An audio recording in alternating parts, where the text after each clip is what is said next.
నమస్తే, welcome to Sakshi business. This is Shahida. దేశంలోని అతిపెద్ద ప్రైవేట్ రంగ బ్యాంకుగా ఉన్న హెచ్డిఎఫ్సి బ్యాంక్ కీలక ప్రకటన చేసింది. Marginal cost of funds based lending రేట్లను పెంచేసింది. దీన్నే నిధుల ఆధారిత వడ్డీ రేటుగా చెబుతారు. ఎంపిక చేసిన టెన్యూర్లపై 10 బేసిస్ పాయింట్ల వరకు పెరగ్గా ఈ నిర్ణయం ఈ జూన్ 8 నుంచి అమల్లోకి వస్తున్నట్లు ప్రకటించింది. ఈ మేరకు తన అధికారిక వెబ్సైట్లో పేర్కొంది. అంతకుముందు హెచ్డిఎఫ్సి బ్యాంకులో ఎంసీఎల్ఆర్ రేట్లు 8.05% నుంచి 8.60%గా ఉండగా ఇప్పుడు అది 8.10% నుంచి 8.65%కి పెరిగాయి. Over night tenure MCLR 5 basis point 8.05% నుంచి 8.10%కి చేరింది. 3 నెలల టెన్యూర్ ఎంసీఎల్ఆర్ చూస్తే 8.15% నుంచి 8.20%కి ఎగబాకింది. 6 నెలల ఎంసీఎల్ఆర్ 8.30% నుంచి 8.35%కి చేరింది. ఎక్కువగా కన్స్యూమర్ లోన్లకు లింక్ అయి ఉండే ఏడాది టెన్యూర్ ఎంసీఎల్ఆర్ 8.35% నుంచి 8.40%కి పెరిగింది. ఇక 2 ఏళ్ల టెన్యూర్ ఎంసీఎల్ఆర్ 10 బేసిస్ పాయింట్లు పెరిగి 8.45% నుంచి 8.55%కి చేరింది.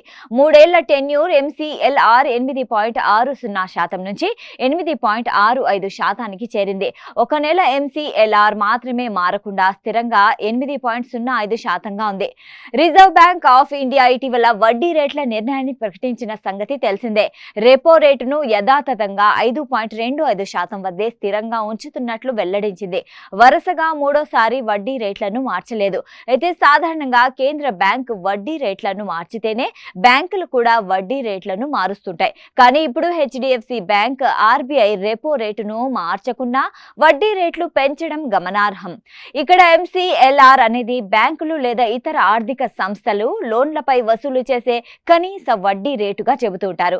అంటే ఇంతకంటే తక్కువ వడ్డీకి బ్యాంకులు కస్టమర్లకు లోన్లు ఇచ్చేందుకు వీల్లేదు. 2016లో ఆర్బీఐ ఈ విధానం తీసుకొచ్చింది. ఇక్కడ ఎంసీఎల్ఆర్ పెరిగితే ఇప్పుడు దానికి లింక్ అయి ఉండే బ్యాంక్ లోన్ వడ్డీ రేట్లు పెరుగుతాయి. అప్పుడు ఫ్లోటింగ్ రేటుపై లోన్ తీసుకున్న వారు అధిక ఈఎంఐ చెల్లించాల్సి వస్తుంది. అంటే వడ్డీ భారం పెరుగుతుందన్నమాట. ఇదిలా ఉండగా హెచ్డిఎఫ్సి బ్యాంక్ ఫిక్స్డ్ డిపాజిట్ వడ్డీ రేట్లు సాధారణ ప్రజలకు కనీసం వారం నుంచి 10 ఏళ్ల వ్యవధికి 2.75% నుంచి 6.50% వరకు ఆఫర్ చేస్తుంది. సీనియర్ సిటిజన్లకు చూస్తే 3.25% నుంచి 7% అందిస్తోంది. సాక్షి టీవీ ప్రసారాలను నిలిపివేయటం చట్టరీత్యా నేరం. సాక్షి టీవీ ప్రసారాల కోసం మీ స్థానిక కేబుల్ ఆపరేటర్ను వెంటనే సంప్రదించండి. డిటిహెచ్లో ఇంటర్నెట్లో కూడా సాక్షి టీవీ ప్రసారాలను వీక్షించవచ్చు.